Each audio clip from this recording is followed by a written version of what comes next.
আজকে আমরা এমন একটা বিষয় নিয়ে আলোচনা করব। অ্যাকচুয়ালি এই বিষয়গুলো কেউ না কাউকে শেয়ার করতে চায় না, বলতে চায় না। আমরা অনেকেই মনে করি যে জ্ঞান বা কোনো কিছু আমরা নিজে যতটা নিজের ভেতরে রাখবো আমি তত জ্ঞানী। ব্যাপারটা এরকম নয়। আমি আগের দিন কথা দিয়েছিলাম যে আপনাদের এমন একটা বিষয় শেখাবো যে বিষয়টা নিয়ে আপনারা কিন্তু অলরেডি ভাবতে পারেন যে আপনি কোনো একটা জায়গায় ব্যবসা করতে যাচ্ছেন। যে জিনিসটা নিয়ে আমি আজকে কথা বলবো সেইটার নাম হচ্ছে কাকনি নম্বর। নমস্কার, বাস্তুস্তূপী চ্যানেলে আপনাদের স্বাগতম।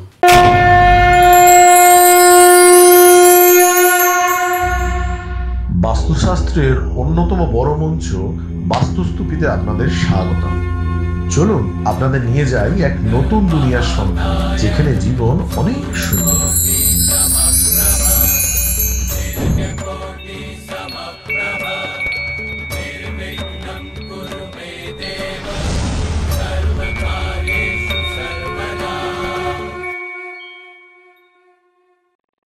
বাস্তুস্তূপী হচ্ছে সেই জায়গা, সেই প্ল্যাটফর্ম যেটা কিন্তু এই মুহূর্তে one of the largest platform বাস্তুশাস্ত্রের উপরে। সো আজকে আমরা এমন একটা বিষয় নিয়ে আলোচনা করব। অ্যাকচুয়ালি এই বিষয়গুলো কেউ না কাউকে শেয়ার করতে চায় না, বলতে চায় না।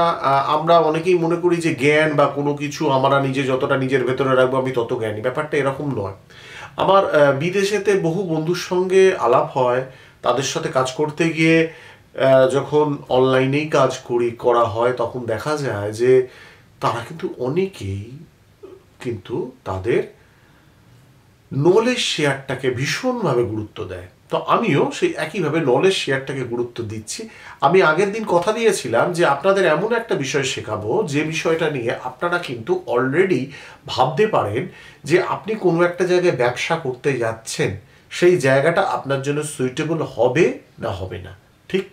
অথবা একজন কারোর সঙ্গে আপনার ব্যবসার পার্টনার হলো, সেই পার্টনার আপনার পক্ষে সুইটেবল না সুইটেবল নয়, ঠিক আছে? মানে মূল কথা হচ্ছে সে আপনার থেকে টেনে নেবে না আপনি তার থেকে টেনে নেবেন বিষয়গুলো। তো এই ব্যাপারটা কিন্তু রয়ে যায়। সো আমি আর বিষয়টাকে না করে আমি জিনিসটা শুরু করি। যে জিনিসটা নিয়ে আমি আজকে কথা বলবো সেইটার নাম হচ্ছে কাকনি নম্বর। কাকনি নম্বর। তো কিভাবে? আমরা ছোটবেলায় তো সবাই অ আ ক খ শিখেছি। আমি বোর্ডেতে অ আ ক খ লিখেছি। আমার ইচ্ছা হলো যে ছোটবেলার অ আ ক খ গুলো একবার ঝালিয়ে নিই। তো সেই অ আ ক খ গুলো থেকে দেখা যাক কি জিনিস বেরোতে পারে। ঠিক আছে, লেটস স্টার্ট। একদম প্রথমে অ থেকে নিয়ে ও অবধি, অ আ হর্ষই দীর্ঘ হর্ষ দীর্ঘ রিলিয়ে ওই ও, এই এটাকে আমি বলবো অবর্গ। এটাকে বলবো অবর্গ। এর নাম্বার দেব আমি 1। ক থেকে নিয়ে ও অবধি আমি নাম্বার দেব ক বর্গ। এর নাম্বার দেব 2। চ থেকে নিয়ে ইয় অবধি আমি বলবো চ বর্গ। এর নাম্বার দেব 3। ট থেকে নিয়ে মধ্যাহ্ন অবধি এটাকে আমি বলবো ট বর্গ। এর নাম্বার দেব 4। ত থেকে নিয়ে দন্তান্ন অবধি এর নাম এটাকে আমি বলবো ত বর্গ। এর নাম্বার দেব 5। প থেকে নিয়ে ম অবধি একে বলবো প বর্গ। এর নাম্বার দিলাম 6। 29 জ র ল ব, দ্যাটস ইট। 29 জ র ল ব, এখানে কিন্তু 5টা নেই, এতগুলো ক থেকে নিয়ে পরপর আসছিলাম, 5খানা করে আমি নিচ্ছিলাম, অক্ষর নিচ্ছিলাম। কিন্তু এখানে কি হলো, 29 জ র ল ব, এই 4টেতে আমি বলবো ইয় বর্গ। 29 ইয় বর্গ, এটাকে নাম্বার দিলাম 7। এবার তালবস্য, পেট কাটা মধ্যাহ্নস্য, দন্তেস্য হ, এই 4টাকে আমি বলবো নাম্বার 8 বা স বর্গ। তাহলে আমি 8টা বর্গ বা 8খানা পাঠ আমরা জানলাম। 8টা বর্গ বা 8টা পাঠ। কি কি পাঠ? 1 2 3 4 5 6 7 8, মানে হচ্ছে অ বর্গ, ক বর্গ, চ বর্গ, ট বর্গ, ত বর্গ, প বর্গ, ইয় বর্গ, স বর্গ। আপাত দৃষ্টিতে মনে হতেই পারে যে এটা কি শেখাচ্ছে স্যার, যে ক চ প, ঠিক? এইবার এটাতে কি হচ্ছে, এই ক বর্গ, অবর্গ, চ বর্গতে কি হচ্ছে, প্রত্যেকের তো আমি নাম্বার দিলাম। ধরা যাক যে একজন ব্যবসা করতে যাচ্ছে আমার ধরুন সঞ্জয় নামের একটা ব্যক্তি ব্যবসা করতে যাচ্ছে কলকাতাতে, তাহলে সেই ব্যবসাটা তার জমবে না জমবে না সেটা আমাকে আগে দেখে নিতে হবে। ঠিক, তাহলে জমবে না দেখবো কিভাবে? তাহলে সঞ্জয় মানে কি দেখা যাক। সঞ্জয় মানে সবর্গ, মানে 8, তার মানে ফর্মুলা হচ্ছে 8, তার সঙ্গে আমি গুণ করব 2। কোথায় ব্যবসা করতে যাচ্ছে? কলকাতাতে। কলকাতা কত? প্লাস কলকাতা কত? ক বর্গ, মানে হচ্ছে 2 ডিভাইডেড বাই 8। 8 দুগুণ 16, 2 18, 18 বাই 8। আমার ভাগশেষ যেটা পড়ে থাকবে সেটাকে আমাকে নিতে হবে। ভাগশেষ কত? 8 দুগুণ 16, 18, তার মানে আমি 2 হচ্ছে ভাগশেষ। এই আমার তাহলে সঞ্জয়ের পার্টের নাম্বার বেরোলো 2। এবার হচ্ছে কলকাতা। কলকাতার পার্টের নাম্বার কটা বেরোবে? কলকাতা ক বর্গ 2, তাহলে 2 গুণ 2। একই সঙ্গে ঠিক উল্টোটা, মানে কলকাতাতে কে বিজনেস করতে আসছে? সঞ্জয়। তাহলে সঞ্জয়ের বর্গ কত? সঞ্জয়ের হচ্ছে 8, যোগ করলাম 8 ভাগ 8, কত হচ্ছে? 2 দুগুণ 4, 8 আর 4 12, 12 ভাগ 8 কত হলো? 8 কে 8 4, ভাগশেষ পড়ে রইল 4। তাহলে দেখা যাচ্ছে সঞ্জয়ের সংখ্যা হচ্ছে 2 আর কলকাতার সংখ্যা হচ্ছে 4। দ্যাটস মিন সঞ্জয় যদি কলকাতাতে ব্যবসা করে তাহলে সে লাভবান হবে। কেন? সঞ্জয়ের 2, কলকাতার 4, মানে 4 থেকে সঞ্জয় 2 এ টেনে নিতে পারবে, ফলে সঞ্জয় কিন্তু এক্ষেত্রে লাভবান হবে। ঠিক আছে, ব্যাপারটা এই রকম। এবার আমি একটা রিলেশনশিপে যাই, বা মনে করি যে আমি 2 বন্ধু, তারা একসঙ্গে কাজ করছে। ঠিক আছে, সেই কাজ করছে, যে কোনো দুজনের নাম আমি ধরি।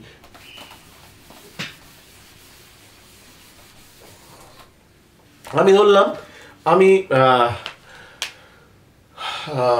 ধরলাম সোমা তার সঙ্গে পীযূষের একটা দুজনে ব্যবসা করতে গেল। তাহলে সোমার এ হচ্ছে সংখ্যা হচ্ছে কত? 8। সোমার 8, তার মানে সোমার ক্ষেত্রে হচ্ছে 8 দুগুণ 16, পীযূষ কত? প বর্গ হচ্ছে 6, তাহলে হচ্ছে 6। তাহলে কত হলো?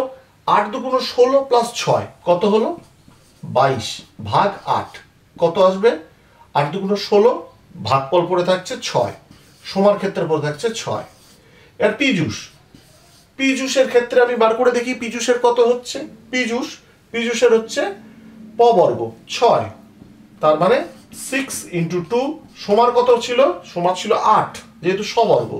6 দুগুণ 12 আর 8 20, তাহলে 20 ভাগ 8 কত হলো? 8 দুগুণ 16 4। তাহলে পীযূষের ক্ষেত্রে বেরোলো 4, সোমার ক্ষেত্রে বেরোলো 6।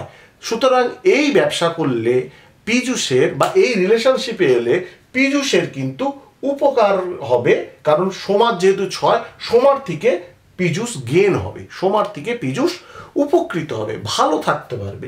ঠিক আছে, এইভাবে আমরা with the calculation, with the formula, আমরা কিন্তু ইজিলি আমরা যে কোনো রিলেশন, যে কোনো ব্যবসা, যে কোনো স্থান আমরা ক্যালকুলেট করে নিতে পারি। এখানে একটা মজার কথা বলি, যদি কারোর সংখ্যা 8-এর গুণিতকে মিলে যায়, মানে যেখানে কোনো ভাগশেষ থাকবে না, তার মানে জিনিসটা হলো 0। ভাগশেষ 0 হলে তাহলে কি সেটা বেশি হবে না কম হবে? যদি ভাগশেষ 0 হয় তাহলে ধরে নিতে হবে 0টাকে আমরা 8-এর সমান ধরে নেব। 0 মিনস তখন ওটাকে 0টাকে 8 ধরবো, মানে সে হয়ে গেল হাইয়েস্ট পয়েন্ট। ওকে, 0 যদি হয়। ঠিক আছে, ব্যাপারটা এতটা মজার। হ্যাঁ, সুতরাং এইরকম ভাবে আমরা কিন্তু যে কোনো রিলেশন, যে কোনো জায়গায় করতে পারি। আর একটা কথা বলি, ধরলাম আমি কলকাতাতে সঞ্জয় ব্যবসা করতে গিয়ে, বা কলকাতাতে কোনো একজন পীযূষ ব্যবসা করতে গিয়ে দেখা গেল যে পীযূষের নাম্বার বেশি, কলকাতার নাম্বার কম, মানে পীযূষের ক্ষতি হবে। তখন সে মনে করলো কলকাতাতে একটু সরে আসি, বারাসাতে করি। বারাসাতে আমি একটা জায়গায় ব্যবসা করলাম, সেখানেও দেখা গেল কম। তাহলে কি হবে? পীযূষ মনে করলো না, বারাসাতের মধ্যে আমি চাঁপাডালির মোড়ে ব্যবসা করব। তাহলে চাঁপাডালি চ দিয়ে আমরা মেনশন করে দেখব, দেখা গেল সেখানে বেশি। তাহলে ওই পার্টে আমি যদি চাঁপাডালিতে ব্যবসা করি, আমার কিন্তু সেখানে উন্নতি হবে। আর সবচেয়ে বড় কথা হচ্ছে, এটা না আমার রাম শ্যাম যদুমধু কারণ মন গড়ার কাহিনী নয়, একদম নারদ সংহিতা বলে যে বইটি আছে তার মধ্যে এই কাকনি নাম্বারের ডিটেল উল্লেখ আছে। সুতরাং আপনাদের একদম সহজ পদ্ধতিতে আমি বুঝিয়ে দিলাম যে কিভাবে আমি আমার বিজনেস পার্টনার চয়েস করব, বা কিভাবে আমি পার্টনার চয়েস করব, বা কিভাবে আমি আমার ব্যবসার স্থান চয়েস করব, এটা আপনাকে বুঝিয়ে দেওয়া হলো আপনাদের। আশা করি আপনাদের ভালো লেগেছে। ঠিক আছে, সো বাড়িতে একটু প্র্যাকটিস করুন না, দেখুন না বাস্তুশাস্ত্রে মজা পাচ্ছেন, বাস্তুস্তুপির সঙ্গে থাকুন, আরও অনেক অনেক চমক অপেক্ষা করছে। ঠিক আছে, টিল দেন, গুড বাই।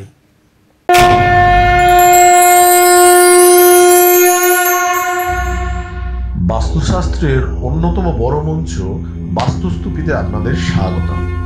চলুন আপনাদের নিয়ে যাই এক নতুন দুনিয়ার সন্ধানে, যেখানে জীবন অনেক সুন্দর।